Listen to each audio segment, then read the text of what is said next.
राज्य सरकारनं अमराठी रिक्षा आणि टॅक्सी चालकांसाठी मराठी भाषा अनिवार्य करण्याचा निर्णय घेतला आहे आणि त्यावरूनच सध्या मोठा वाद निर्माण झाला आहे। सरकारच्या या निर्णयाला अमराठी रिक्षा आणि टॅक्सी चालकांनी कडाडून विरोध दर्शवला आहे आणि या निर्णयाच्या निषेधार्थच विविध चालक संघटनांनी 4 मे रोजी संपावर जाण्याचा इशारा दिला आहे। संघटनांच्या दाव्यानुसार या आंदोलनात राज्यभरातील सुमारे 15 लाख चालक सहभागी होऊन रस्त्यावर उतरतील। याच दरम्यान अभिनेता शिव ठाकरेनं केलेल्या एका पोस्टनं आता सर्वांचंच लक्ष वेधून घेतलंय। शिव ठाकरे यांनी सोशल मीडियावर एक पोस्ट करत थेट आपल्या गाडीचा नंबरच दिला आहे।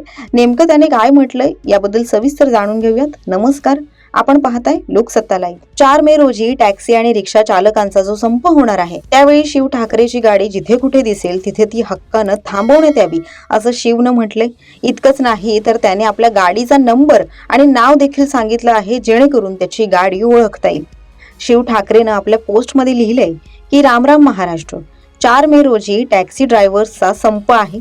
तरीही आपल्या सेवेत तुम्हाला कुठेही MH27 DK 0909 टाटा हॅरियर ही तुमच्या हक्काची टॅक्सी रिक्षा दिसल्यास हक्कानं थांबवावी। आपली खूण एकच, गाडीच्या पाठीमागे जय महाराष्ट्र आणि ड्रायव्हर सीटवर भगवा फेटा असलेला दादा आपल्या सेवेत सदैव तत्पर। काहीही हो, मराठी माणूस थांबता कामा नये, तुमचा आपला माणूस शिव ठाकरे अशी पोस्ट त्यानं केली आहे। शिव ठाकरेची ही पोस्ट सध्या सोशल मीडियावर चांगलीच व्हायरल झाली आहे।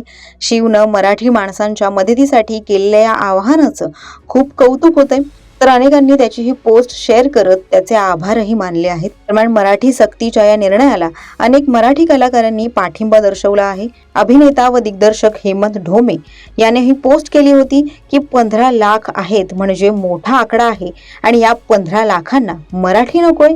एक काम करा म्हणावं, जिथे जमणार आहात तिथूनच, तसेच आपापल्या भाषेच्या राज्यात परत जा, तिथे कमवा आणि खा। महाराष्ट्रात मराठी बोला, शिका, प्रयत्न करा, अशी पोस्ट हेमंत ढोमे यानं केली होती। त्याचबरोबर मनसे नेते अविनाश जाधव यांनी देखील या संदर्भात पोस्ट केली होती। 15 लाख चालक असल्याचा संघटनांकडून करण्यात आलेला दावा त्यांनी आकडेवारीसह खोडून काढला होता। दरम्यान सरकारनं मराठी सक्तीचा हा निर्णय घेतल्यापासूनच या विरोधात काही रिक्षा आणि टॅक्सी चालक आक्रमक झाल्याचं पाहायला मिळत आहे। त्यांनी थेट संपाचाच इशारा दिला आहे।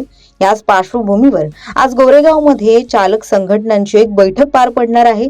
हा संप होणार आहे की नाही हे या बैठकीनंतरच आता स्पष्ट होईल। मात्र हा संप जर झाला तर पुन्हा एकदा मुंबईत मराठी विरुद्ध परप्रांतीय असा संघर्ष पाहायला मिळेल।